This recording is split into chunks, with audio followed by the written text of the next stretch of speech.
Well, thank y'all for being here and Happy New Year, Yeah. belatedly. How about that? And so, here we are, 2026. Gosh. That's kind of hard to think about, or at least it is for me, because I remembered, I just couldn't believe that I'd ever get to where it turned over from the 1900s to 2000s. You remember thinking about that? Anybody beside me ever? I think, man, that'd be really weird. And then, of course, I didn't think I'd live past 30. Back then, that's what they was touting, that you would, about, about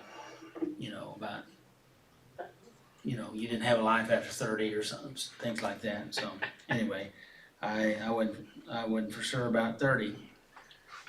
But anyway, here we are. And speaking about not having a life, I was thinking today that I usually say, usually in the first week or so of the new year, that we need to remember that we lose people every year.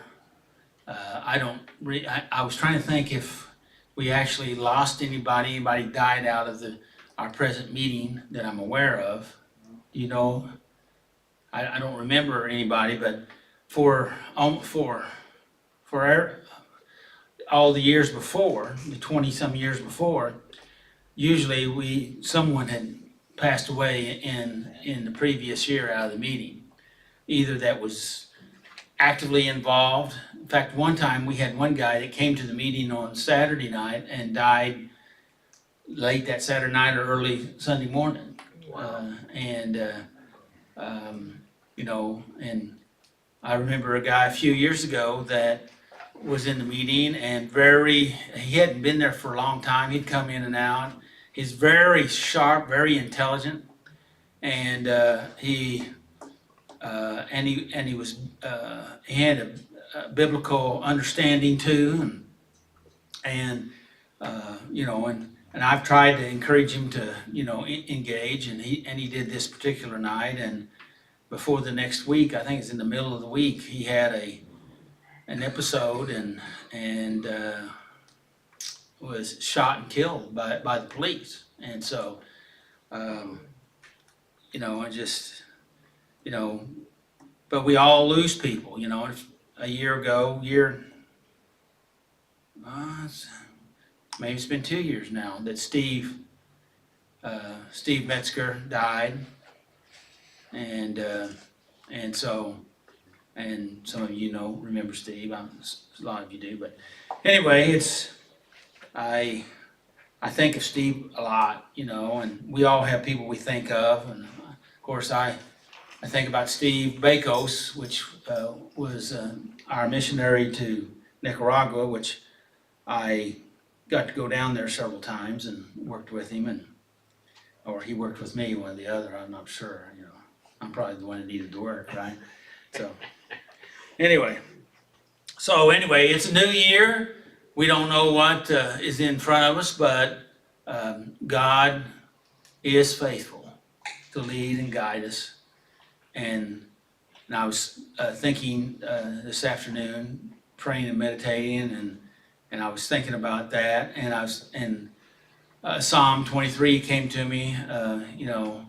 Yea, though I walk through the valley of the shadow of death, I will fear no evil. And sometimes we walk through this life, and it's almost like stumbling through life.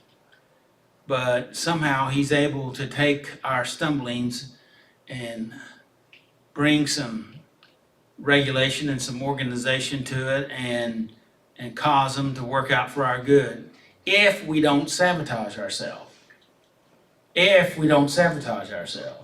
That would be really good to say. Yeah, that's right, or amen, or But You gotta So- say it one more time. yeah, if we don't sabotage ourselves. So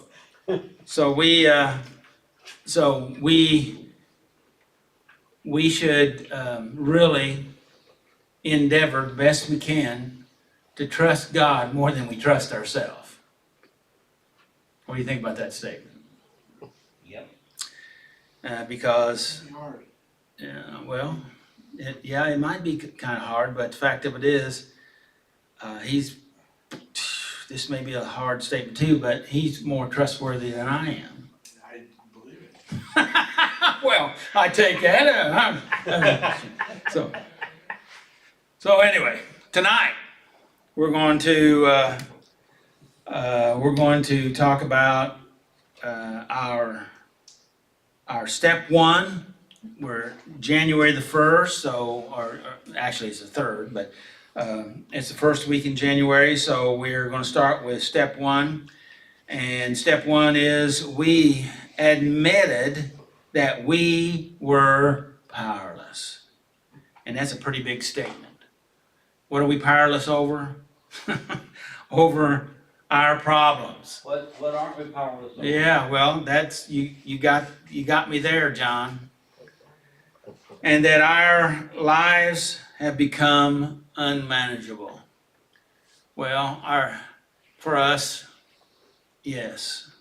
For God, He can come in, and I with our topic tonight, out of Genesis 16, 1 through 15, no-win situation, and talking about a situation that a little girl slave was working for her master, and they couldn't have children, and now they got frustrated because God told them that they were supposed to have a baby and they couldn't have a baby, and so they made a secondary plan. Take my handmaiden and have a child. Of course, most of you know what I'm talking about, Abraham and Sarah.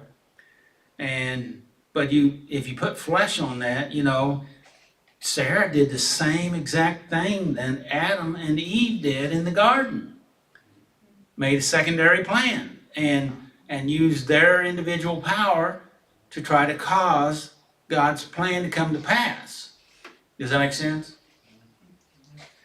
But every time we get in the mix and try to force something to happen, I'll repeat that, try to force something to happen, and we can force something to happen, and it does force something to happen, but there are some major side effects that happen. Would you agree with that statement? Hello? Absolutely. Absolutely. And but God, even though we messed up the plan, He doesn't leave us out there hanging. He comes and tries to help us. But that pushing ourselves out there on that limb, because human beings cause the no-win situations. God don't make no-win situations. I know that's not good English, but God didn't create the no-win situation. We create those situations, but then we blame God for it. Adam did. You gave me this woman, right? You promised me a son. Yeah. But God's time, just because He made a promise, our timing, His timing may be a little bit different.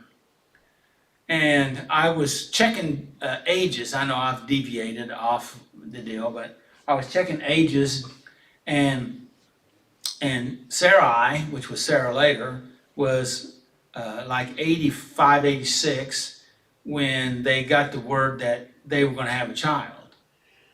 Now that's a big statement at 86, or even at 85, and so. And Abraham was 10 years older, and it hadn't come to pass 10 years later. So you get to thinking, maybe we need to do something. You know what I mean? How we are? Oh, maybe you're not that way, but just everybody else. Pretty sure we all are. Yeah, well, that's human nature, right? To try to, and see, so that's where Sarah come up with the idea, because it was it was part of the culture that can happen, that it can be done.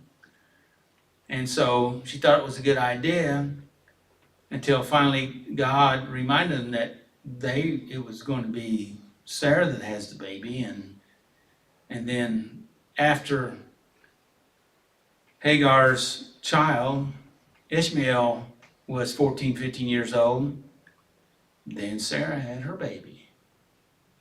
And then had a problem before, we got a blessing now, but now we got another problem. And that is still rippling on. Did you know Abraham had 6 other children after Isaac? Isaac? I did not know that. I didn't know that till today. By Sarah? No, she died. And when Ishmael was in his teens, I think it was 14, and then 3 years later, he took another wife. Oh. And there was some other things I learned, but I won't go into all of those. But I thought that was, I mean, you know, I've been in this a while, but I've never heard or read it. But anyway, it's interesting. So, and if you don't believe me, check me out. How about that? Don't take my word for it. So anyway, and our life become unmanageable. Back to step 1. The band's not playing, so I got a couple extra minutes. I got 2 minutes left in my regular time, and so now I'm starting my regular routine. So what's the question for today? Well, what does no-win situation mean? What does that mean? No-win situation. What's the meaning of that? And we have one hand up, and it is Mr. Tommy.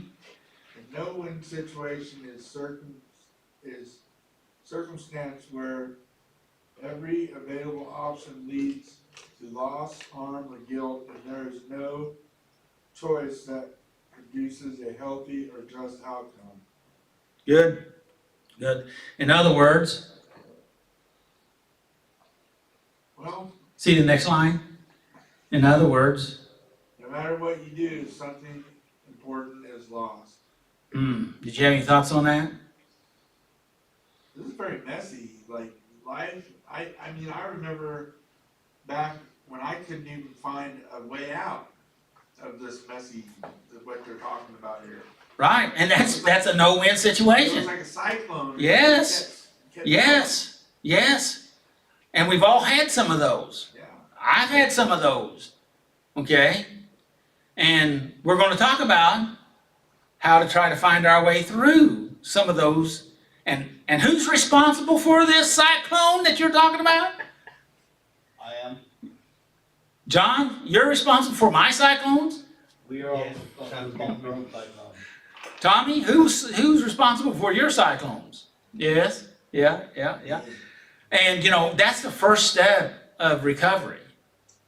Right? Isn't it? Yes. Admitting it. Yeah. I'm in a no-win situation, and I created this baby. And I remember the first pastor I worked for, he says, "Hey, it's your baby, and if it cries in the middle of the night, you rock it." And he didn't give any explanation, but I kind of figured out what he meant. So anyway, Then you had kids. I did. It took me 15 years to have kids, but we were married 15 years before we had our first child. And so, When that happened, you knew what he meant, right? well, he was not talking about. I know, But yes, yeah, you don't know what you don't know until you finally experience that, and then you have a new knowing. Yeah. That's what you call enlightenment, an awakening. So, anyway, hey Tom, you want to read that next statement underneath there? A simple definition of no-win situation, which is very similar to what we already said. A situation created by fear, control, or broken systems in which a person is trapped between bad options, none of which lead to true well-being. And that's what we just said a while ago. Yeah. That there's nothing there. So so what we have to do is we have to recognize we're in it, and then tell me, what do we do next, Tommy? You have, go ahead. Well, I wasn't gonna answer that, but. Oh, go ahead. Answer that other question. I just like the way it says, none of these choices lead to true well-being. Yes, yes, Because I'm sure we've all been there. You think you're trying to examine every step you could take, and you wish you didn't have to make a choice right, because they're all bad. right. But So what do we do? Oh, wise one.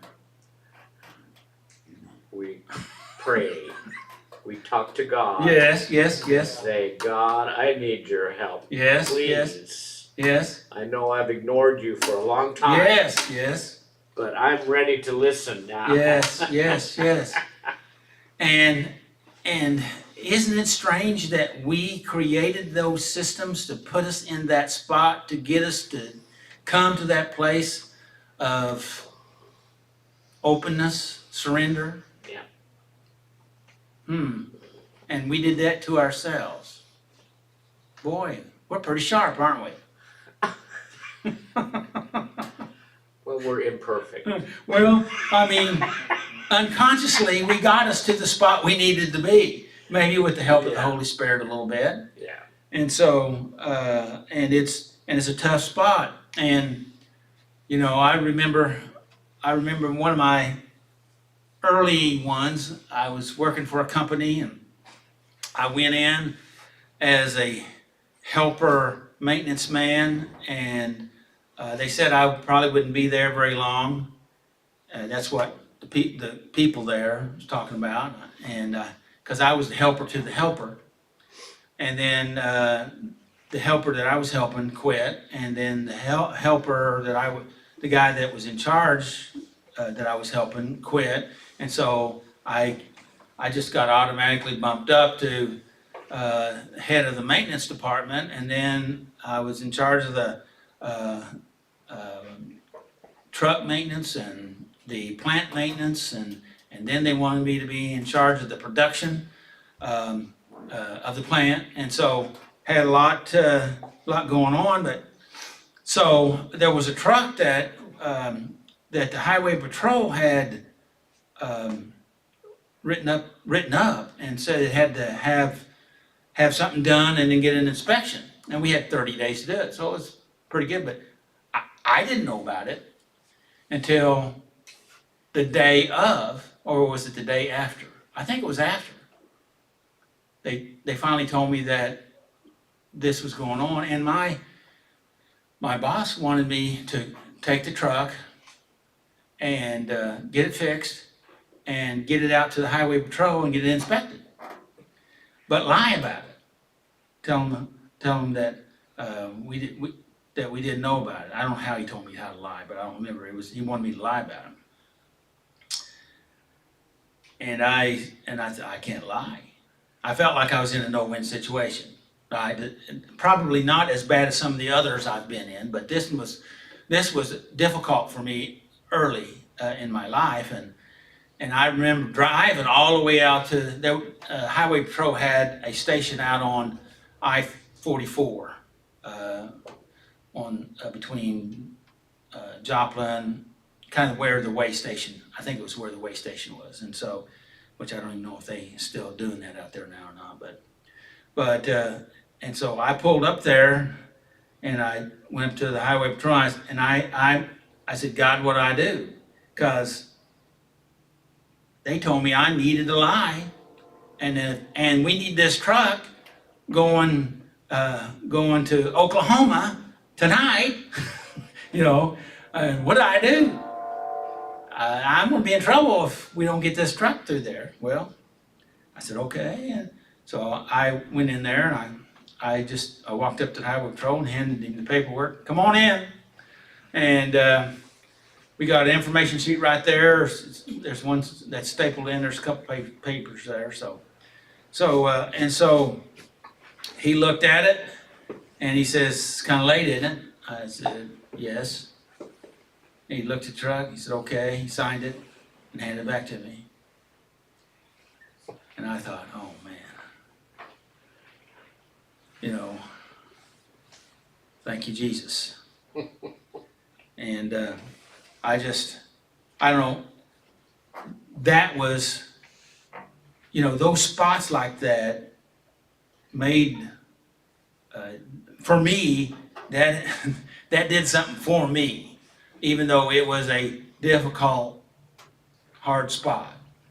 And so, now I didn't create it, but I think I could have made it worse. Okay, so anyway, I just thought I'd throw that in there. So I know. So anybody comments from anybody else? You got a no-win situation that you'd love to talk about? Been in a few. Expound on that. I've been in a few no-win situations in my life, but I didn't have the proper training to understand how to get out of it, you know, and I had to learn to grow. Well, what'd you learn? You don't have to stay there. You can stop the cycle. Yes. Yeah. Sometimes we have to actually step out of that system, find a way to step out. And, you know, one of the strategies that I used to use early in life is pick the less bad choice. And that's not necessarily all that bad, but the fact of it is, it's still not the best. At least that's what I'm thinking right here at the moment. And, but I was in one that there was no best, worst choice, okay? And I just said, God, I have to trust you. Because there's no way out of this. I can't even force it. I can't leverage it. I can't buy it. There's no way through this. It looks like I'm going down. And I said, I'm going to trust you completely. I'm going to totally rely on you.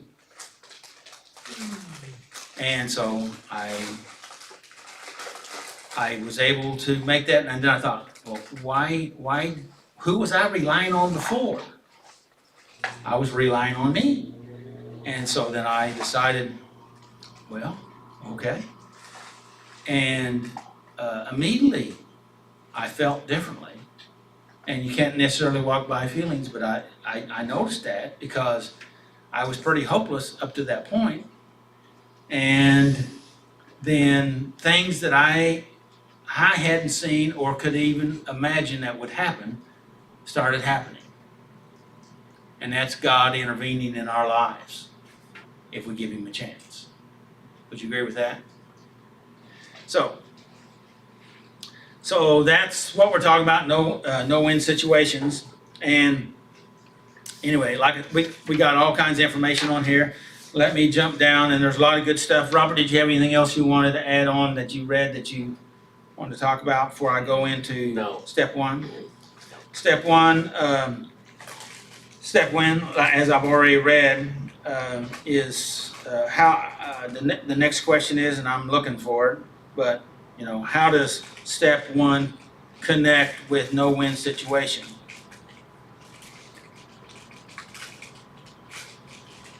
Anybody want to comment on that? It is on about over halfway down on page 2.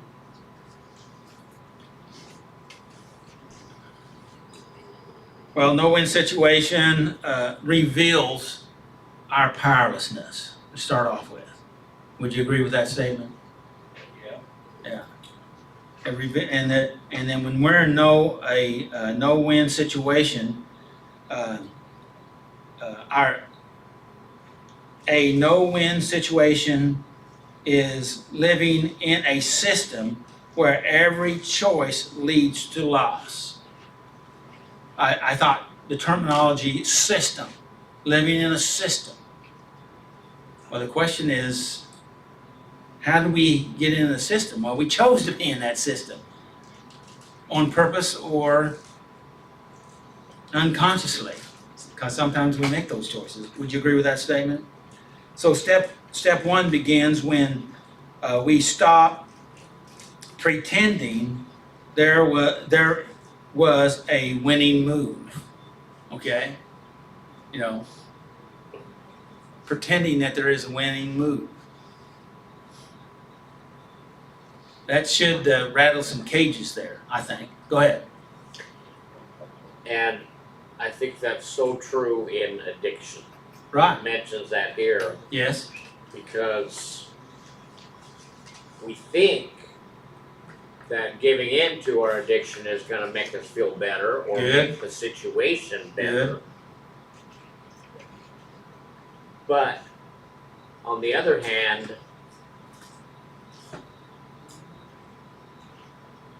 participating in the addictive behavior has brought us to the point where we're at right now.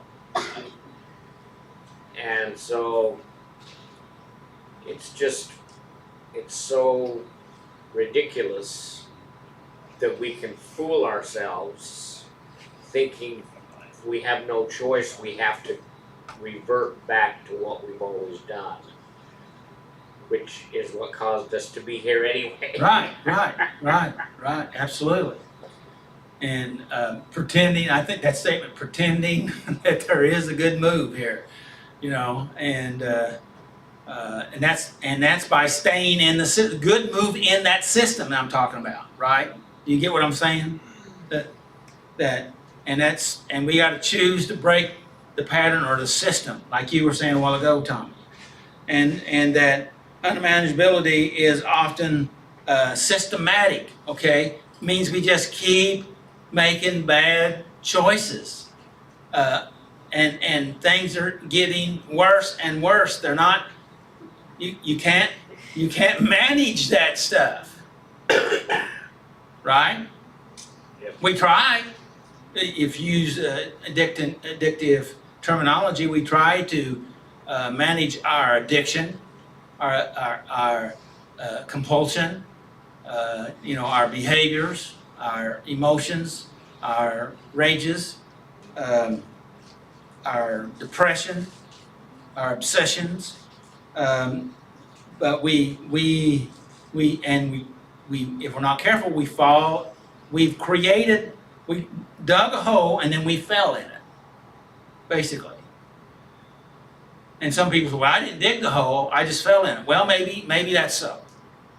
But you're in a hole. You're in a trap. And staying in the trap is not going to get us better. Does that make sense? Am I making sense? So, and we want to get better. God wants you to get better. And in fact, He'll get in the hole with you to help you get better. Is that not true? Yes. Okay. So, well, there's so much there, and then after that I went into and we'll probably there is a breakdown of some summaries of not only Genesis 16, which we'll be talking about, but Exodus 30, and that's where Moses had his encounter with God, which I thought was really good. And then the next one is Psalms 34:18, a scripture where he said he'd be with us in the middle of our difficulties. And oftentimes we use that at a at a memorial service or a funeral service. I'll just go ahead and read that scripture so you know what I'm talking about. The Lord is close to the brokenhearted. He is close to the brokenhearted. Okay, the Lord is close to the brokenhearted. I said that 3 times because it is very important. And saves those who are crushed in spirit. Even if you didn't create the problem, He's still going to be with you in the problem if you allow Him, because He's close. And that's the reason why I read that. You out there on the internet land, did you get that? It's very important to know that He's close. It may not feel like He's close, And one of the reasons why he doesn't feel like it is because you say you're not worthy of it. It's your fault. You've messed it up. You've done this. You've gone your own way. But he's still close anyway. Had a person this week talked about that they weren't doing good. They were in a relapse. And they knew that it's going to get worse. And so I finally got down to, well, why is that? Do you know? Well, they even knew why. Their language and my language is a little bit different, but they knew. And I helped to communicate what they had to do to break that cycle. Like Tommy was talking about. You have to break the cycle. And a lot of times, the cycle is broken by forgiveness. You got to forgive, and they wouldn't forgive themselves. So when you don't forgive yourself, what are you doing? You're punishing yourself. And punishment causes suffering. Physical and emotional suffering. Torture, self-torture. To do what? To punish you for what you won't forgive yourself for. Well, is that what God wants you to do?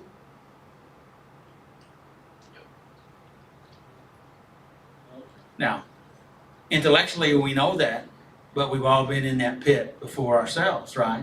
Yes. And so the truth is, we have to let it go. We have to break the cycle because the price was paid for us, so we have to be willing to receive it. I've kind of gone to preaching now, haven't I? So anyway, that was, and then the last one there is that I have a message on there. I'm scanning for it. I know it's in there somewhere. I have what is a double bind, and that's what our entire lesson is about. But that last there on page 4, that talks about a double bind, and it breaks it down in a lot of different levels. So anyway, it's a lot of good information. If you want to, I've got it there for you if you want to take advantage of it. So any comments or questions? I'm glad you're here tonight. I'm glad the internet folks are here tonight. And who's reading the steps? Robert, okay. Welcome, Robert. All right, Robert.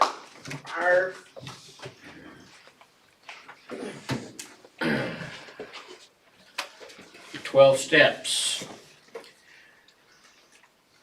Step 1, we admitted that we were powerless over our problems and that our lives had become unmanageable. Step 2, we came to believe that a power greater than ourselves could restore us to sanity. Step 3, we made a decision to turn our wills and our lives over to the care of God. Step 4, we made a searching and fearless moral inventory of ourselves. 5, we admitted to God, to ourselves, and to another human being the exact nature of our wrongs. Step 6, we were entirely ready to have God remove these defects of character. Step 7, we humbly asked God to remove our shortcomings. Step 8, we made a list of all persons we had harmed and became willing to make amends to them all. Step 9, we made direct amends to such people wherever possible, except when to do so would injure them or others. Step 10, we continued to take personal inventory, and when we were wrong, promptly admitted it. Step 11, we sought through prayer and meditation to improve our conscious contact with God, praying only for knowledge of His will for us and the power to carry it out. Step 12, having had a spiritual awakening as a result of these steps, we tried to carry this message to others and to practice these principles in all our affairs. And then back to step 1, which we're on tonight. We admitted that we were powerless over our problems and that our lives had become unmanageable. Thank you, Robert.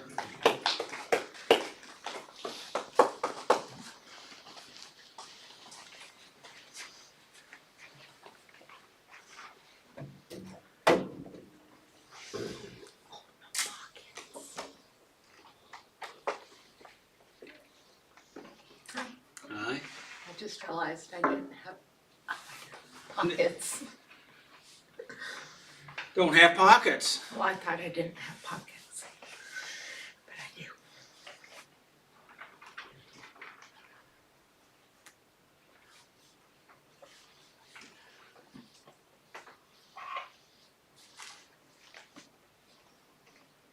If that'll fix it. All right, so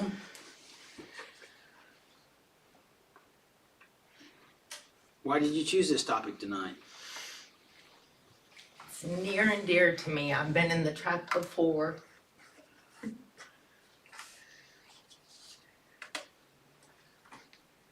Many times. Okay. You don't want to expound on that any? I might get to it. Okay. All right. But it should be pretty self-explanatory. Been in it many, many times. Keep going back to it. So, and you chose it because,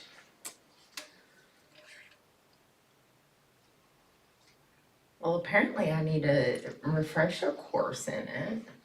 okay. So, also, you know, the Mary Poppins, you know, or no, Sound of Music. Let's start at the very beginning. Very good place to start, you know, first lesson New Year. All right. Yeah. Okay. Pick Well, let's whichever answer you think you want to go with. let's see what shakes out in the process. All right. You ready? I'm ready. Okay. Ready or not? Let's do Ready it. or not, we'll see how it goes. I've Okay. never done this before. This Hold on to This- your seats, this ladies is and Lori's gentlemen. debut. My debut.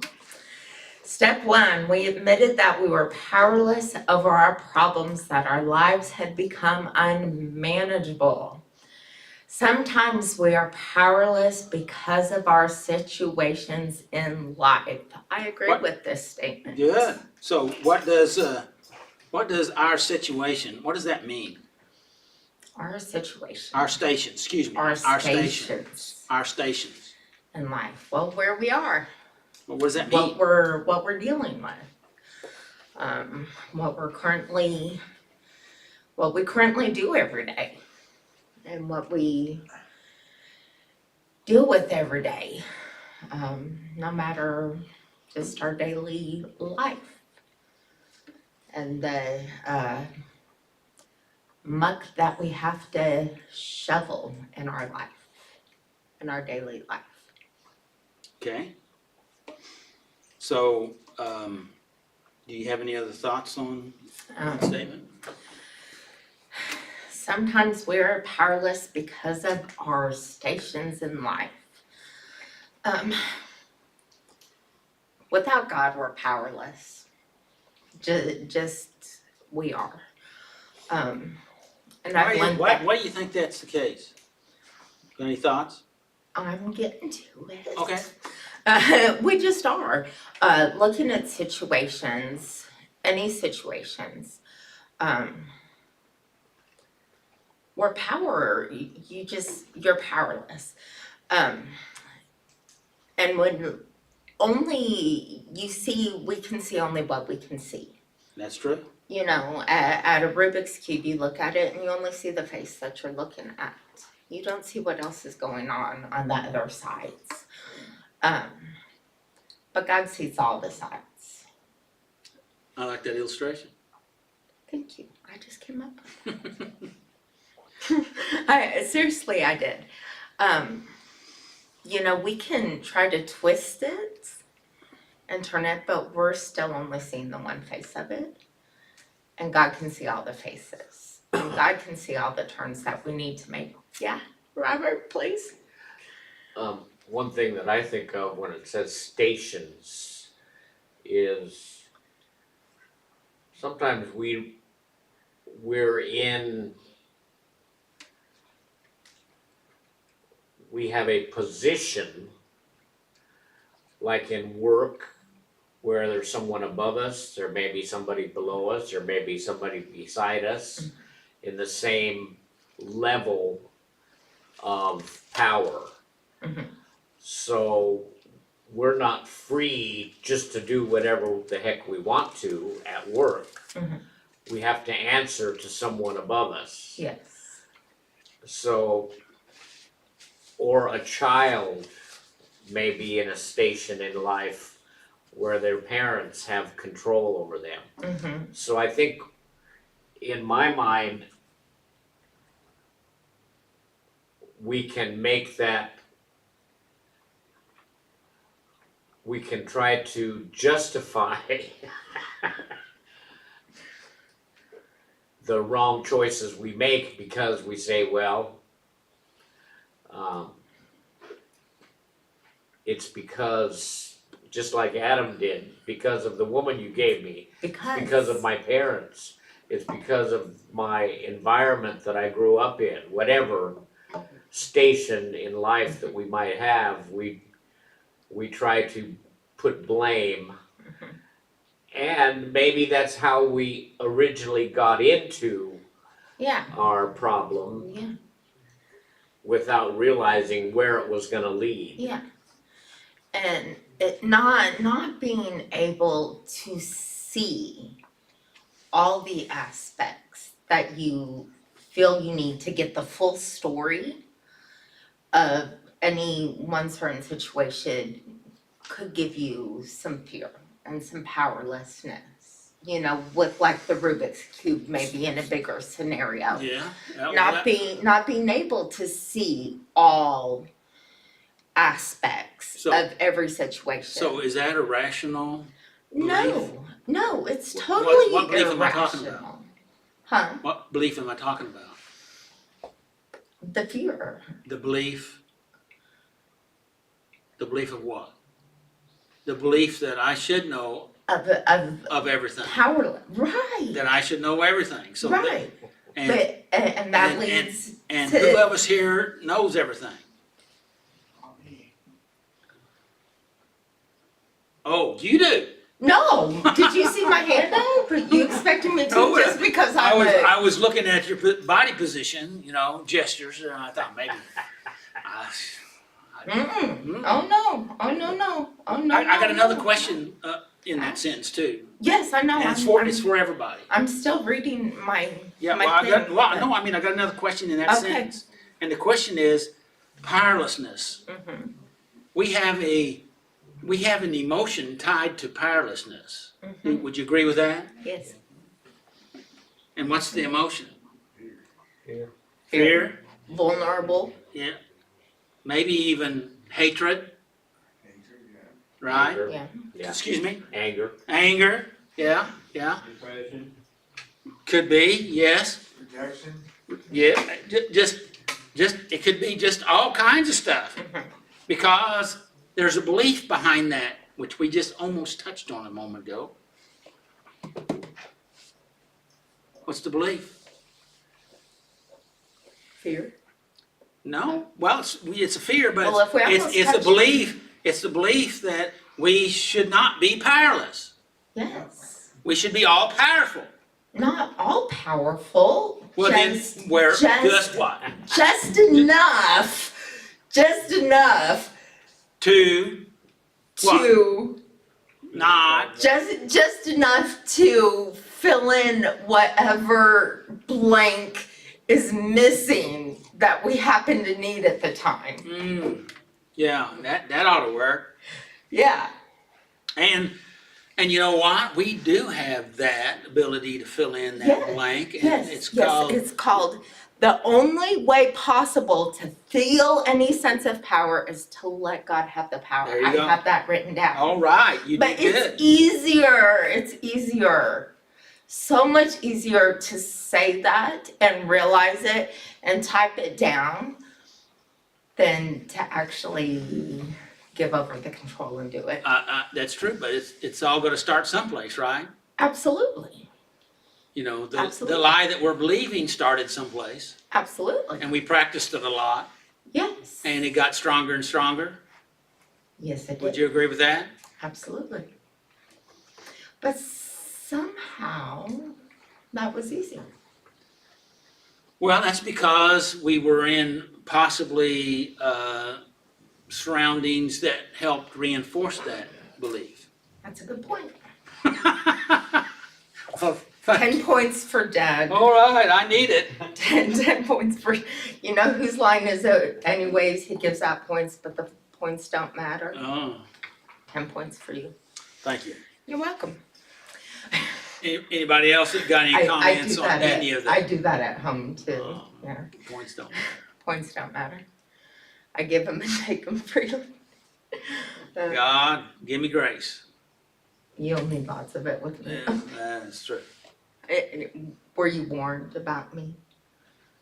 I refuse to answer on the grounds that might intend to incriminate me. Incriminate you or incriminate? It has a trickle-down effect. Okay. Let's go to the next sentence. We may Is that a be, no-win situation for me?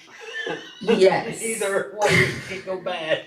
I'm not gonna get involved in that conversation. We may be in a situation where other people have power over us. We may feel that we are trapped by the demands of others and that there's no way to please them all. I agree. Since I sent my notes to her, she already knows my questions I'm gonna ask, so she answers them before I get to ask them. So, you have any thoughts about Uh, that statement? Or statements? Physically, emotionally, realistically, you can never possibly please everyone. In fact, it's practically impossible to please anyone, especially if you're a female. You cannot please us. Just throwing that out there, it's just almost impossible. The best anyone can possibly hope to do is to please God. And in doing so, you'll find peace in yourself. When people look to an individual human to have their needs met, it's a guarantee letdown in epic proportion. And this is just my opinion, because that's what people are going to do. They are going to let you down because we are human. We fail. We all fail. We all sin. It's only through God's grace that He has saved us. We know that. We believe that. We've all been taught that. So common sense says we are going to fail. We are going to sin. Most likely we are going to fail and sin against someone else. And if we operate, like you said, by trying to follow God and be more concerned with lining up with Him than others, but as long as we're operating in love and kindness with everyone else, that helps things along. We still will, but with God's help in a lesser proportion or in a more gentler, loving way. Instead of when you have to have a talk with someone, you can do it in a loving manner instead of harsh reality, throat punch, real reality. That's true. Yeah. Where you can share your heart and share God's love instead of sharing a broken nose. And if you, and in those difficult situations, and I've had many, if you do it in the right way with the right intention, they already know. It can. You already know, and if you do it in the right way, in fact, I've had several says, did you come here to fire me? You know, I said, well, I was hoping that I wouldn't, but, you know, It really depends on you. And so, and, you know, and, but if, with that in, but Jesus was a good example. When the night before he went down to clear out the temple, he wept over Jerusalem. And he wept for them, and then, yes, he went down to clear out the temple, because of what was there, but, he did it, and, because he went in that spirit, yeah, it was forceful, but those old boys that had those spots fought for those spots, and there was something supernatural going on there, for him to be able to take them. And it wasn't just because he was Jesus, it was because of, I believe, the time of prayer before he went into that spot the night before. So, and we're in the natural, there was, nobody had enough power to do what he did, but he connected with the true power to be able to do it. And we all have that access if we choose to invest ourselves in trying to connect with it. So let's go to the next sentence. It's a double bind. To please one is to disappoint another. What do you think this means? It's a double bind. There's, you make one happy, you're gonna disappoint someone else. So what is a double bind? Catch-22. It's almost a tug of war. One person wins, the other one's gonna get mud in their face. So someone's gonna lose. Someone's, I've got a definition. on An page- emotional tug of war is what I put down. Good. For one to win, one has to lose, or at least feel like they got pulled in for no reason. The story in the Bible, I don't remember the two fighting over the baby, and the mother giving up her rights to the baby just to save its life. That's kind of a double bind, What was the mom gonna do? Give her son up or let the baby die? Right, She gave it away to save its life. right. But then, because she made the most difficult choice, and of course, the rest of the story is she was awarded back with the child. Yes, But at the instant, she did not know that would be the outcome. that's where we're at, and up to the point till she made that decision, it was a double bind, because there was no winners No. in that situation. And so what she did, and that's the way you really do emotional fights, is that you're both pulling that rope. If you let go, the fight is over, and it looks like you lost, but did you really? Yeah, because if you're pulling, you know what happens if you instantly let loose? Both of them's gonna fall. Well, at least the other team Yeah. always did. So, anyway, so a double bind, and some of the definitions that I have on page number 2 about that is that no-win situation is living in a system where every choice leads to a loss, right? And I think I read this a while ago, and that the beginning, step 1 begins with, we stop pretending there is a good, was a good move. And I think it was a really great statement to have win in a double bind, because there's no winning. Your illustration there of when they brought the baby to Solomon, that she was willing to go ahead and suffer the loss to protect the baby, but that was a winning move. But that's hard to see in the middle of the situation, You which, thought she felt like she was winning? no, she did not. And so, she won on, she was winning to keep the baby alive, but she would have a personal loss, Mhm. but then she didn't. And I like our story, and we're getting ready to go into it, of Hagar. You know, she was in a no-win situation, and I'll save those comments until we get into it. Okay.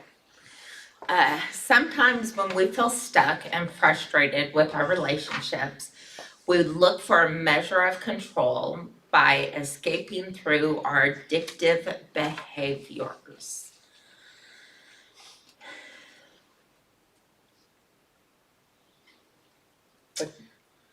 What do you think that means? And particularly measure of control. What does that mean?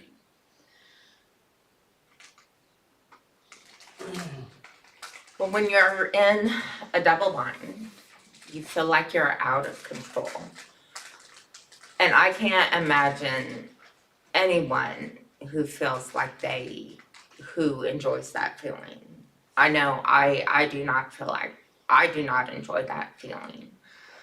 And so you just want to get some little amount of control back.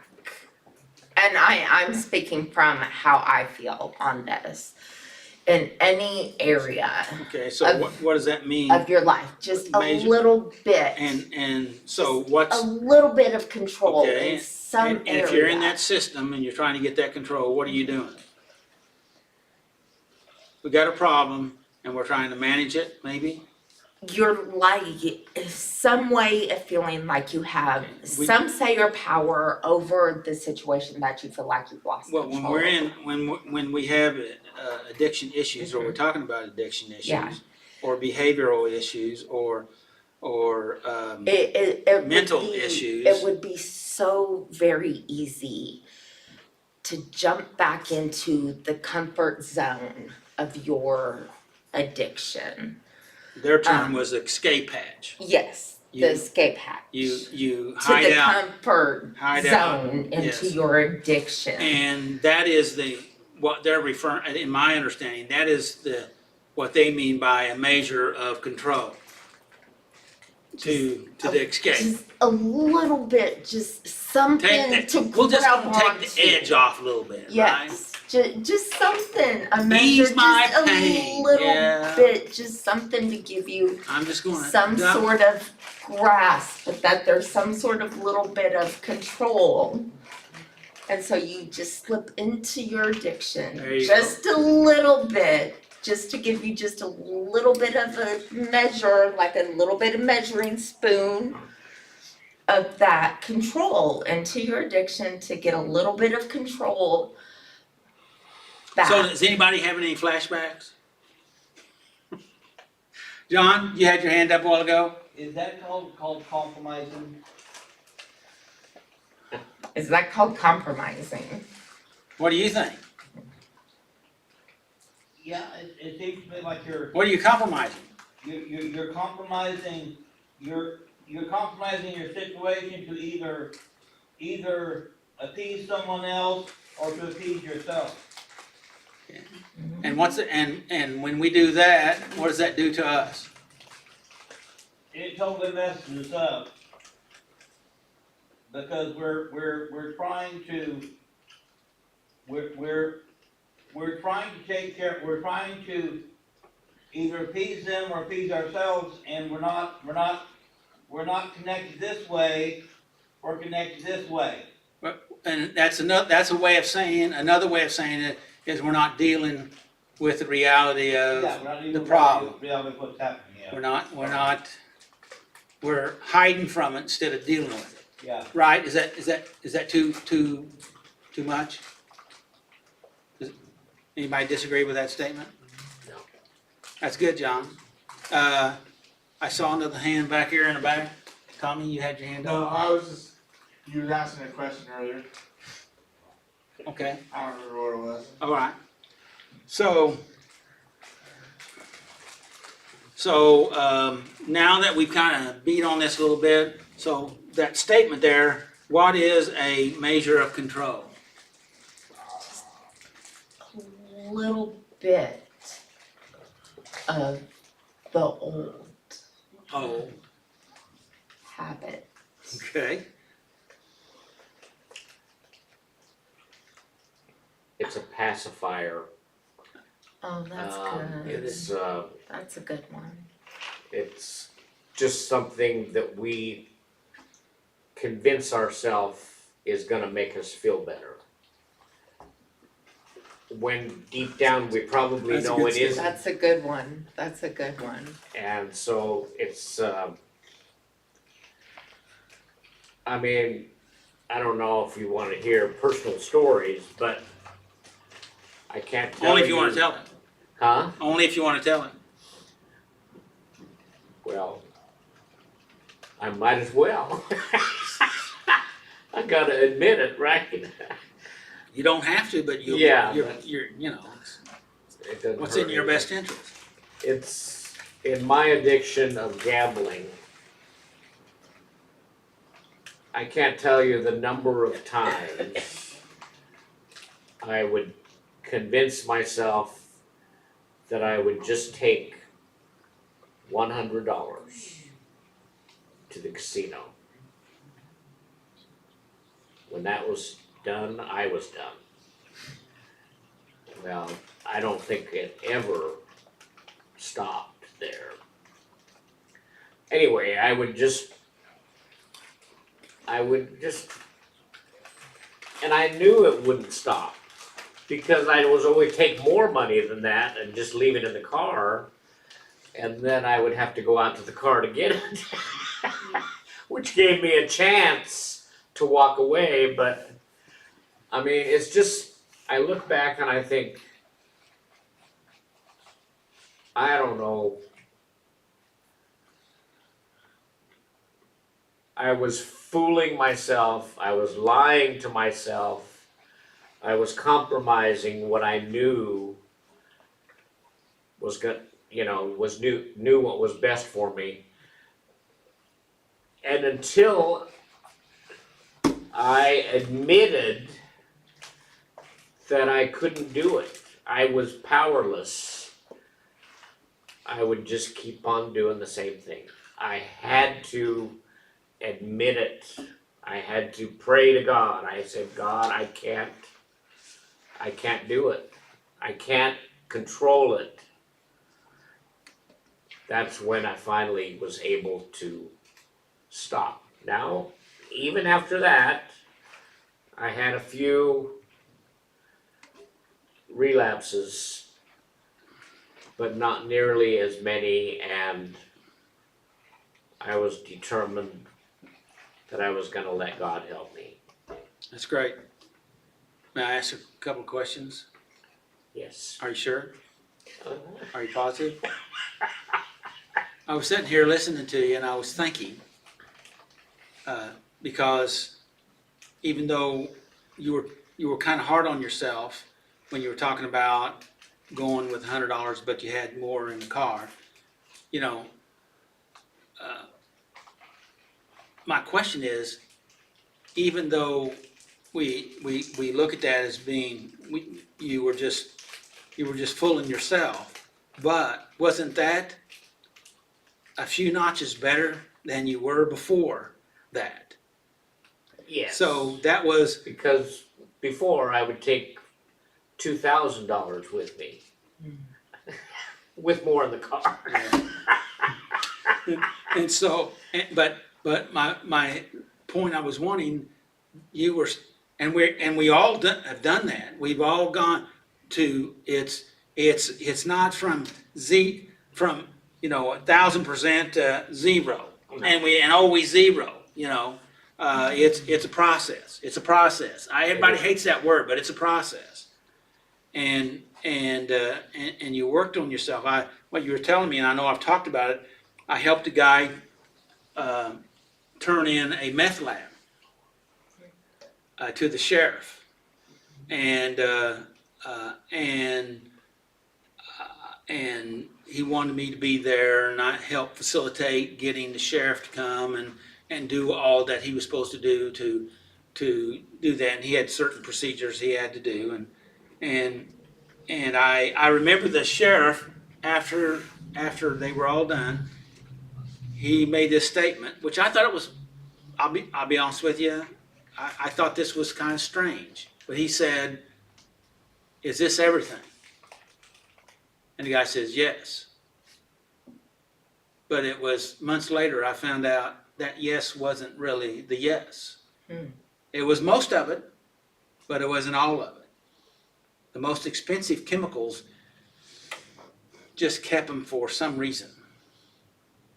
And the reason was, so when he relapsed, you know, blah, blah, blah, blah. He was planning to relapse. Yeah, and so, but, I mean, the idea was, I'm done, I'm done, I'm done. But he had an extra $100 in the car. You know, and I'm not picking on you, but that's the way we all are, right? You know, and you know, alcoholics are the same way. They hide, and addicts too, hide stuff all over the house. You know, right? And then they forget where they've hid it Until they find it. until they find it. I was talking to a guy one time that he was moving, and he found some of his meth in a closet that he was cleaning out, and it was you know, it was Relapse City right there. And so for him, and because and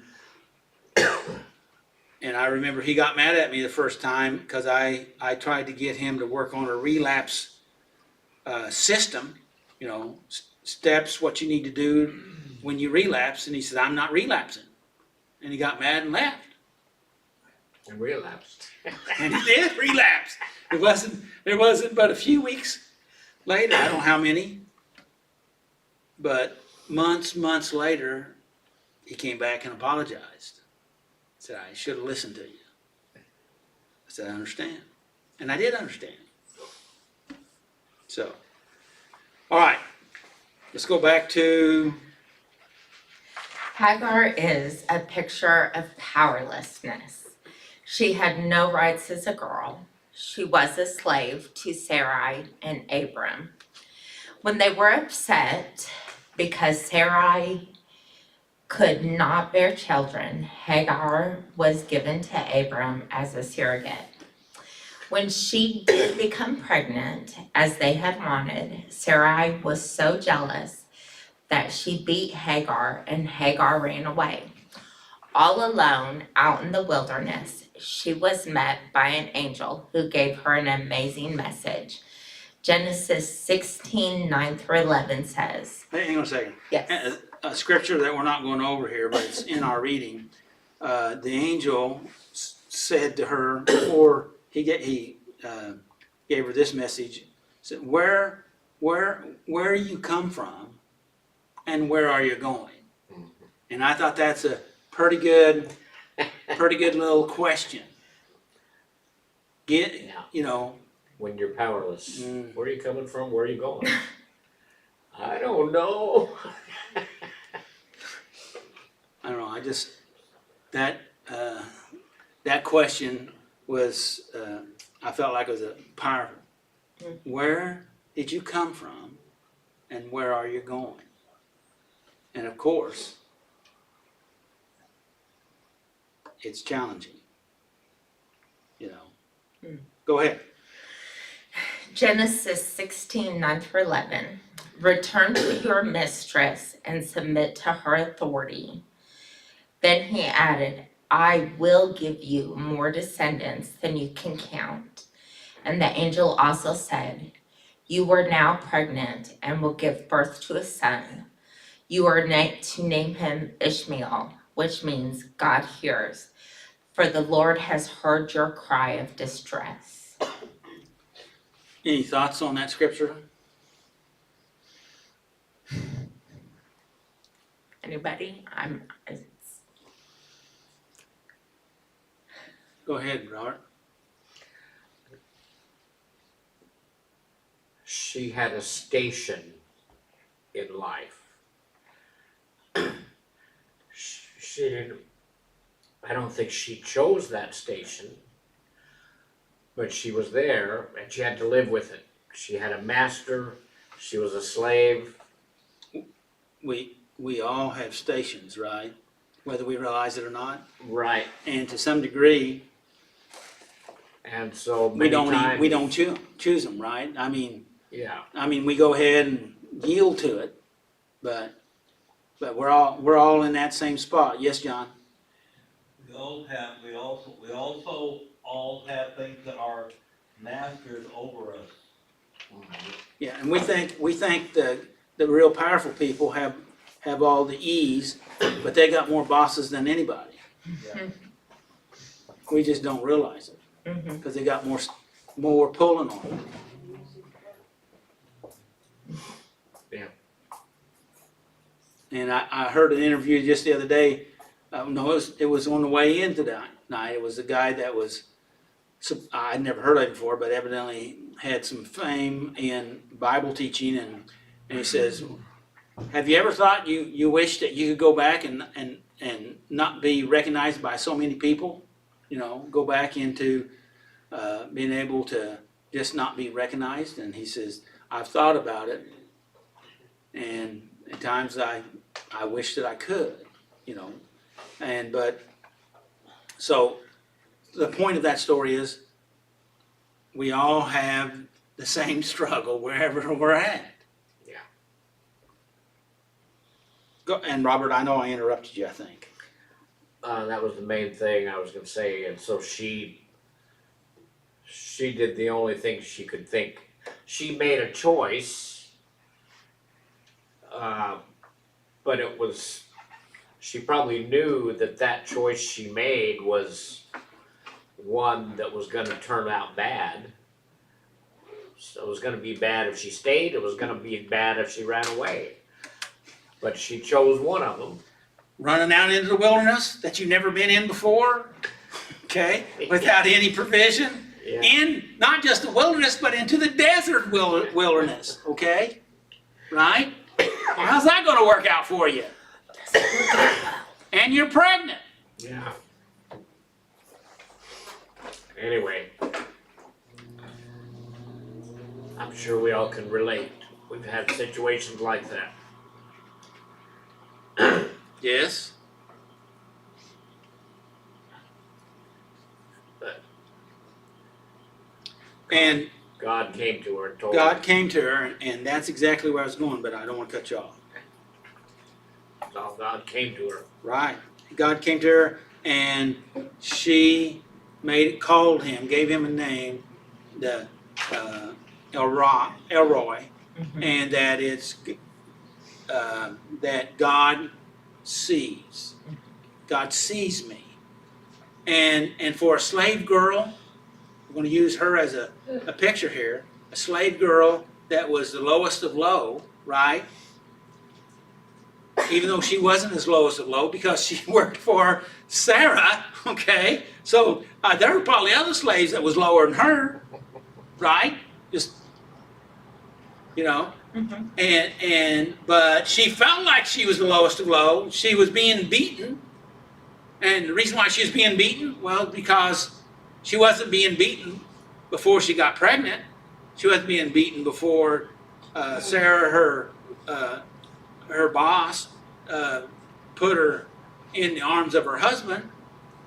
Okay, but now I did what they wanted me to do, and now they're beating me. Well, one of the reasons why there's two reasons why they were getting beaten, if you're interested. One is she was treating Sarah with some contempt now, because now she's pregnant, and you're not, Sarah.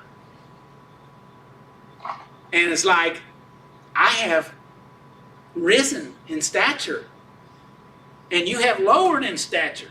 Now, how's that going to go?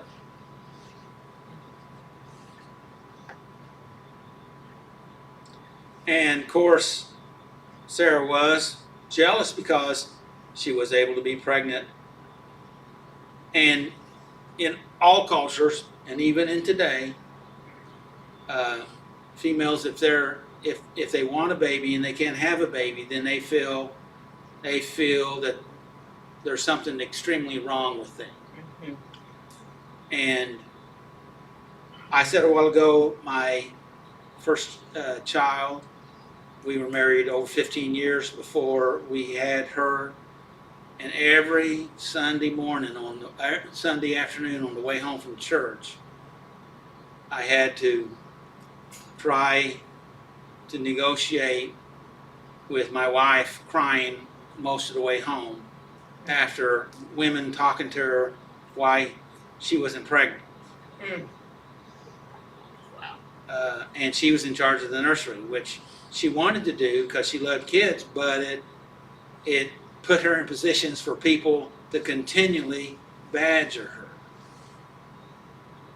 Now, this probably wasn't the best answer, but it made me feel good in the moment.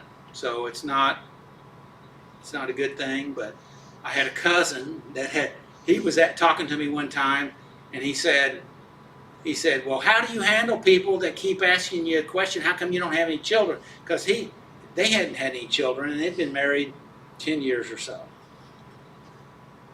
And I told him, it just kind of popped out because there was a little bit of emotional frustration, which you can call anger. I kind of lied to him a little bit, but this is how I felt. I said, I tell them it's none of their damn business.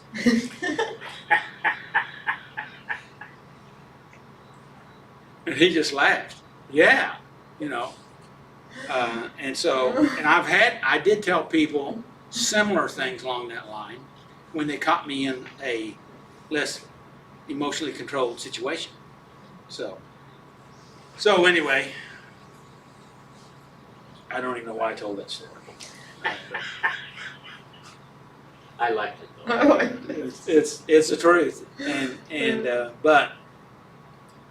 but we, of course, we have a child, and she's now almost 40, and so Is she really? She didn't look that, sorry. that's right. And so, I think not she. Well, she's not 40, and she'll hurt me for saying 40. Good. Ben was 40, and she's 30. Don't say, Something. don't say the 30 something. Good job, Doug, good job. Don't say the number. So anyway, and we also have a baby in heaven that was pregnant. We lost a baby in pregnancy. So anyway, we got one waiting on us there. So all right. So God sees, and Ishmael is God hears. And the more I learn about the descendants of Abraham and the people and the connection, there's so much in that we don't even grasp. We talk about in Christmas time about the Magi, and they were relatives to Abraham because they all came from the same place. I don't know. They distant. They were all of the same tribe, and they were worshiping the same God, and they knew. They studied, and they knew, and it's God's bigger than our little pea brains can grasp. And so, and usually, we know. Let's stop right there. I'm going to go into something that's take up more time. We're about to run out of time. Go ahead. When we are caught in a no-win situation, it is tempting to run away through our addictive, compulsive escape hatches. Yes. Agree with that? I absolutely agree with that. It is easier to turn to the familiar and run and isolate or numb or use or whatever our addictive need is than to turn to God and figure out the problem and face it and solve it. Healing is hard, and hard things aren't fun. Hard things are hard. I wanna talk about that statement, Yes. that you said, and Willie, could you take the temperature down a notch? You said healing is hard, and I don't Healing is disagree with hard. that, because all healing is painful. Yes. But the only thing worse than healing is not healing. Staying sick. Staying in Yes. in the Staying in the sick. misery. Yes. And so I mean, an addiction is, you said it, an illness, you know. Being sick is bad. Whether it's emotional, mental, physical, it's bad, it's hard. Healing is hard. Getting yourself healthy is hard. I've referred to myself as the healthy Lori now compared to the unhealthy Lori. Getting healthy is hard. but it's and- better than the alternative. Yes, and hard things are hard. Hard is not fun, but the results of the hard work is fun to see. Good. Let's go forward. At times like these, God is there and He is listening to our woes. We need to learn to express our pain to God. Yes, absolutely. Instead of just trying to escape it. I absolutely agree with all of those statements. They are What- right. What the statement here about expressing our pain to God, Yes. Well, what does that mean? Gotta tell God about it. Just Why would we need to tell God about it? Doesn't He know it already? step one, we admitted that we are powerless over our problems and that our lives had become unmanageable. I think recently when I was up here not too long ago, I said something about, I verbally said, I need Jesus, even though I was referring to my music playlist. You gotta have that communication with God. And that communication with God is not only communicating with God, but you're communicating to yourself. Yes. And you gotta hear it. You know, you can't have a relationship with someone that you don't spend time with. And you got to communicate. If you don't communicate, if I sat in a room with you all day and we never said anything, that's really not gonna do anything but maybe cause some weirdness because we just sat in a room all day and didn't say nothing. It would do nothing for anybody. Well, You there's gotta- different levels of communication. Yeah, but if we sat in a room and just ignored each other, If we ignored each other, it's just, the fact of it is we'd be missing out. yes. And So you and- gotta have the communication. and expressing it means you're confessing something. Yes.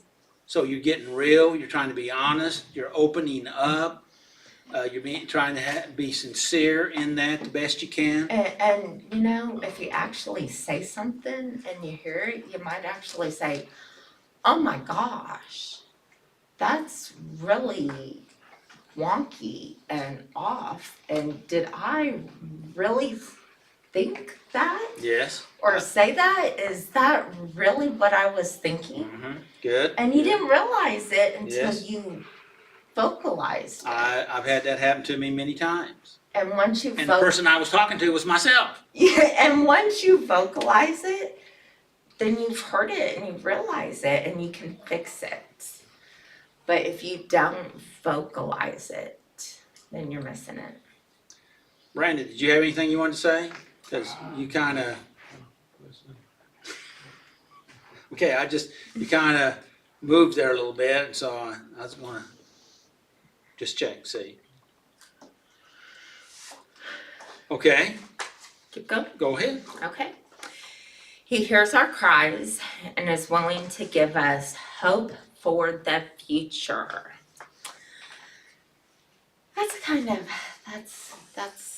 That's good. God has and will always provide an escape. Our responsibility is to realize that there's an escape and to find it and to take it. Because God's not going to put the flashing exit sign, but there's always going to be an exit, an escape. He says he will cause a way of escape. Yes, you know, but and- we have to realize it's there, Right, we have to be open to it. and we have to find it. And if we're in our own head, oftentimes we can't see what God has No. shown us. Anybody else ever have that problem? Hello? Yes, Hello? yeah. Okay. And we have to take it. Like I've said before, with the tablet in my jacket, it does no good unless you put it to use. It's true. Gotta use it. And when it comes, I guess what it really comes down to, all of us, all we really have is our futures. You know, the past is over and gone. True. All we have is our future. And to know that God already has it planned out and He's promised us a good, glorious future and hope for a good future. That's amazing. And if that's all we take away tonight, I'm happy with that, is that God still has a good future planned for us. And he had one for Hagar. He had one for Ishmael. He had one for Isaac. He had for Abraham. He had for Sarah. Yes. Even when Sarah tried to work the plan out herself, God still worked the plan out for her. Yes. I had a nephew many years ago. He just graduated and somebody had offered him a job and he was kind of working with them, but he was take a big commitment. And he said, if I don't take it, I'll miss it and I'll never come back. I said, who told you that? Who told you that? That's not true. You can take it if you want, but you don't have to take it for fear that you'll never have another opportunity. And he's had a lot of good, he's even worked for Microsoft, okay? And so he's done a lot of things. And, but, we're if a way to kind of help ourselves, if we are operating in fear, then you ought to check it. There's no fear greater than the hope for tomorrow. I try to operate on peace. Oh, yes. If I have Oh, yes. peace, if I feel that peace in my spirit about situations, then I don't have 100% guarantee because you're still operating in faith, but I've had enough experience to know that it'll be all right. Mm-hmm. Mm-hmm. I've said several times that I don't have peace over that situation yet. Or I've said I have peace over this situation now, so it's okay. It's good. So, what did you learn from this lesson? Oh, so much this time. gotta admit that I still need help, and I do, that I am still powerless, and I am. And as John said, we all are. We all are, and God still has a future for me. It's not over yet. Even though My you'd had that lie in your head for a while. there's been so many lies in my head. And so, you know, that's when we need to ask ourselves, is this from God or is this from the devil? And if we know it's from the devil, then we know it's a lie. And you know what? If you have to ask, it's probably a lie. You got a point there. You got a point there. Because if it's from God, you know, and you probably don't have to question it. So if you have to ask, most likely it's from the devil. So what's your takeaway? Can I just answer that? No, I said what? Oh, okay. I said what did you learn from this lesson? I still And maybe got. it's the same. I What's your still got. This one stepped on my toes a little bit, and I still have a lot of work to do. all right? All right. Thank you, Lori. I'll see you up here next year. Thank you. Boy, Lori, for your first time, you sure did take a long time, I tell you. I'm sorry. I won't let it happen again. That's a lie right there. She likes to talk. She likes to hear herself talk. I think this topic is so important. Hopefully, I don't listen to half of what she says. That is a fact. We had discussion about that this week.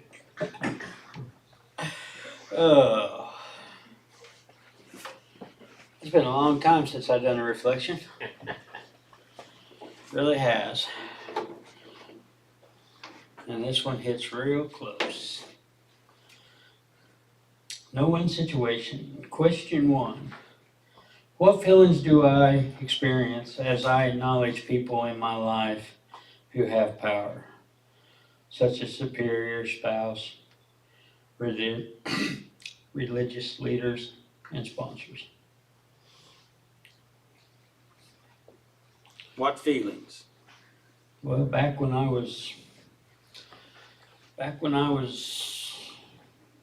then, I didn't care, you know. I carried the feelings, you know, it's gonna be my way or no way. And I'm gonna force my feelings on everybody else that tries to make it their way. So you said you didn't have any feelings, you didn't care, but then you said that you forced your feelings on Well, everybody yeah. else. Hell, it's gonna be my way or no way. And, So you did care. well, I did. But, as far as looking at some superior over me, no. Oh, you mean like a judge? Like a judge especially, I mean, I didn't care what anybody thought of You me. acted like you didn't care. Well, yeah, I didn't know God back then, or I didn't acknowledge God back then, let's go that way. I know God all my life because I was raised in a Christian family, but that don't mean I should jump the fence too many times. Robert? Remember the song, I fight authority, authority always wins. Well, they told me I couldn't take my hammer in with me, and he's the only one that had a hammer, so. So we kinda gotta get away from that attitude Yes, to, but I lived that attitude. I walked that So did I. attitude. And how come a person would live by those rules? Because those are rules. A lot of it's the environment we were around, the way we were raised up. You know, my dad loved to fight. skip. He did, and he was good at it. He run the bars around here, he fought everybody he could, you know? Then he'd sober up, he was a totally different guy. But when he was drinking, he loved to fight. And it was day and night with him on drinking and on. He'll do anything for you when he's sober. He beat your butt when he was drunk, and that's just the way he was. And that's the way I was taught. That's the way I knew. Hey, you know, I never seen my dad drunk, but I heard the stories, and that's the way I was raised, and that's the way I thought that was it. You know, so that's as far as looking up as to people, I never gave it a thought, never cared.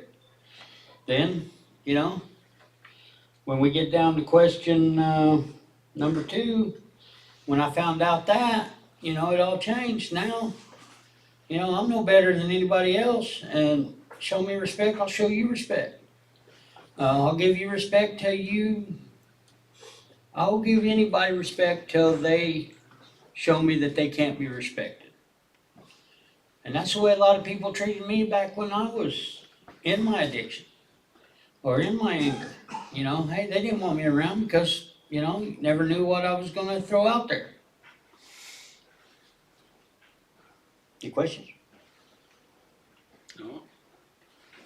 You're reflecting. Yeah, I mean, that was me to a T. So what did you try to escape from? What did I try to escape from? Reality. Okay. Nothing was real to me. I didn't care for it to be real. I had my own fantasy world. In my fantasy world, I was God in my fantasy world. And that's where I was happy. That's where I wanted to stay. People wanted to interfere with that. Hey, you play by my rules, you can be in. If not, you're out. We can do a sorority deal here. So, where you're in college. That word. Where they got a group of people, college, Fraternity. yeah, them words. And that was what I was trying to escape from, what I was feeling trapped by. Fantasy world. Once I was ready to enter the real world, dude, I found out that totem pole goes way down. And like I said, you got to start at the bottom.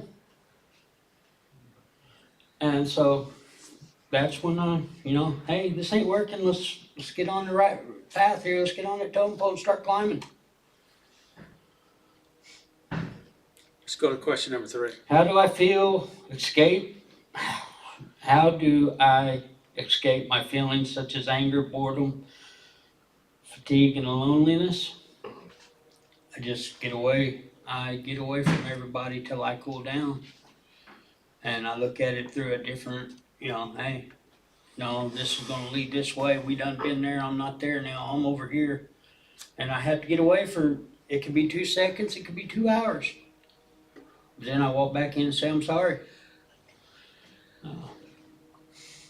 It's different for every person, but for me, I just have to get away and pray that God helps me with my right choice on that one. So we're talking about developing emotional mastery, Yes, okay? And we start someplace.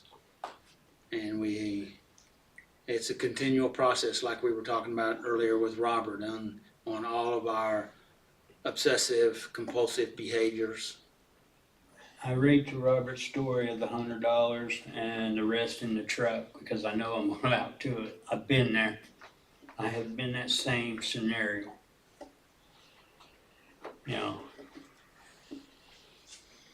Number 4. When things do not go my way, or when I am in a no-win situation, what is my reaction with relationships, work,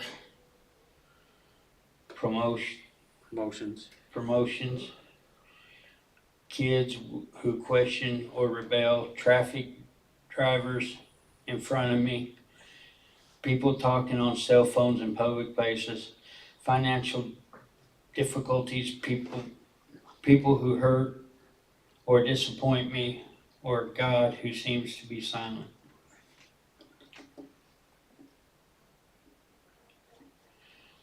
When Well- things don't go my way, When things don't what go do you do? nowadays, I have to stop and think. I have to stop and just relax. The breathing really helps. In through the nose, out through the mouth, about 3 or 4 times really helps. Just have to get away from it. In my work, there's some things that ain't going my way. I just have to stop on it and say, hey, let me catch a break. I'll come back to it. And that's what I try to do there.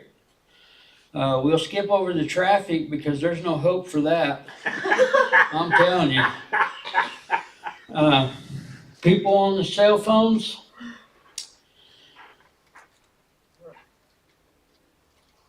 It don't seem to bother me because most anymore they got them on speaker and you're listening to both sides of conversation. So hey, you can heckle that all day. That don't seem to bother me in any way. Financial difficulties, I just have to deal with them as I come. People who hurt me or disappoint me, I just stay away from them. I wait till they realize, hey, well, I messed up, or if I messed them up, I try to fix it. If not, just stay away from them. God seems to be silent. The best thing I found out there is just to wait, because He's going to answer. He will answer.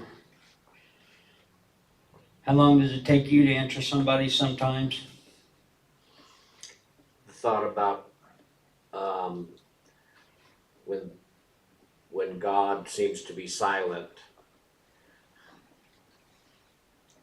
wait, but don't stop praying. That's what I've found. Stay engaged. Because there was a time when I stopped praying, and that's when things went completely bad. Good. Finally, when I admitted that I was powerless and asked God, I said, I'm sorry I left. I'm sorry I deserted you. I know you didn't desert me, so I'm asking for help now. And since I've started praying regularly, my life has turned around dramatically, you know.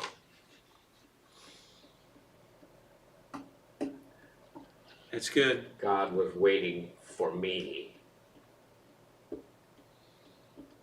to come in. You know, Hagar ran out into the desert wilderness and he found her there. Of course, he was back in the tents, but she wasn't in a position to listen at that time, Right. in my opinion. And that's the reason why this question here is, when things don't go your way, how do you respond? Are you proactive or are you reactive? And what you laid out is I used to be reactive, now I try to be proactive. Yeah. Correct? Right. Good. Number 5. If I could, how could I change my response? Could ask for God's help years before. Yeah. Then I'd be more than what I am now. Yeah. I'd be more closer to Him now than what I am.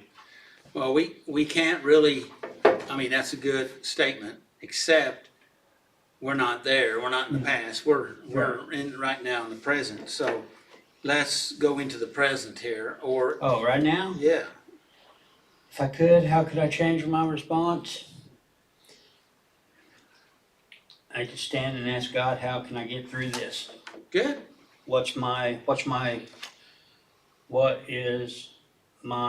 to learn out of this situation Yeah. right now? what I need to know. Yeah, Okay, yeah. where that question went. On there. Good. Any comments any questions for Willie? Here's your big shot. Well, Deep subject, next question. Can I add a side No. comment? Totally. Next question. The 2.0. Excuse me? He's Doug 2.0, Really? I'm learning.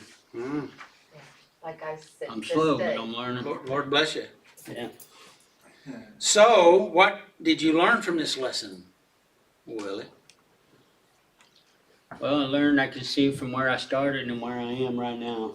I mean, there's totally difference. Doing this one this year has taken, I look back on the first time I started, like 3-4 years ago.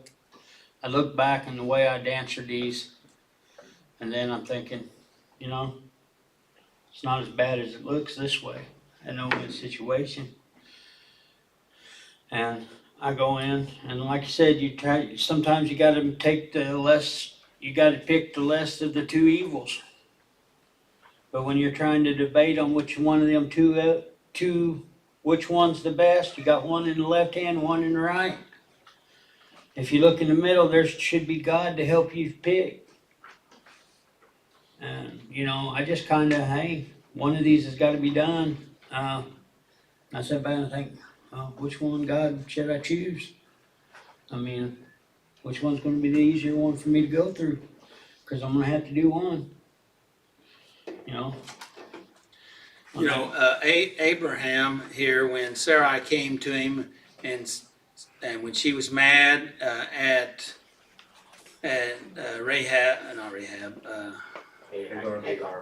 Hagar, yeah.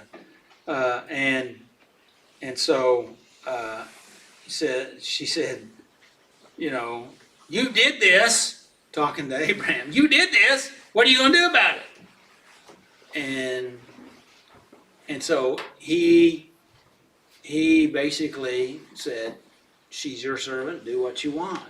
And now that was probably not the ultimate best, but it was, I'm sure he didn't feel like that was almost like a no-win situation. And so he pushed it back over on her, and because he did, you know, if he'd have said anything else, it would have been, you know, it'd have been another problem. Okay, so and she was pregnant with his child, you know, so it was a challenging situation. I was just saying, sometimes these are challenging situations, but that's when we need God's help. And you know, God told Abraham in some of those situations that, you know, do what Sarah wants, it'll be all right. That didn't, and I took that to mean that, hey, this is a mess, and I'm trying to clean it up. So, you know, we have to kind of work our way through it. That's what I took from what God was saying there, from my reading of the information. So what's your takeaway, Willie?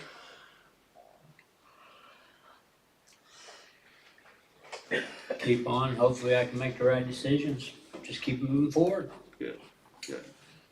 Comments from anybody? Yeah. I'm just glad that today I can function better, like at my station, or in my life, than I used to. It's a lot more peaceful place. Well, we Americans in particular, I believe this is a true statement, that we struggle with that probably more than others. I think everyone struggles with it, but I think we maybe struggle with it because of our society. Yeah. And, excuse me? Our culture. Our culture, yes.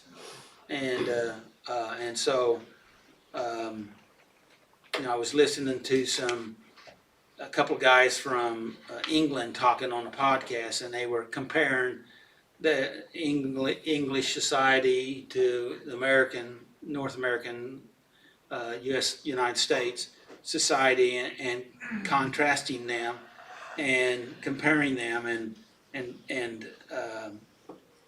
in one hand there was things about the United States that they thought was good, and then there was some other things that they thought the way the British people looked at it, you know, and that was good. And so anyway, it's just interesting because when you're in the middle of the pot, you don't always recognize it, Right. right? And so, and that's where that new awareness or awakening can help us to begin to see. And one of the things they kept saying in this information is that if we're in a trap, we're in a trap. We need to recognize we're in the trap. And accept this is my terminology of what I grasp from, accept reality the way it is. Because until you accept the way things are, you're not able to do anything about it. And that's why we're going through these reflections, why we ask these questions, why we go through these stories, to help us to see and to know and to relate our experiences, because I come back and I see how God has intervened in my life, and oftentimes I'll say, so that's what was going on. How come I couldn't see that? How come I didn't know that? Why did I feel that way? How come it took me so long, Willie? Right? So anybody, what did you learn from the lesson tonight? Anyone?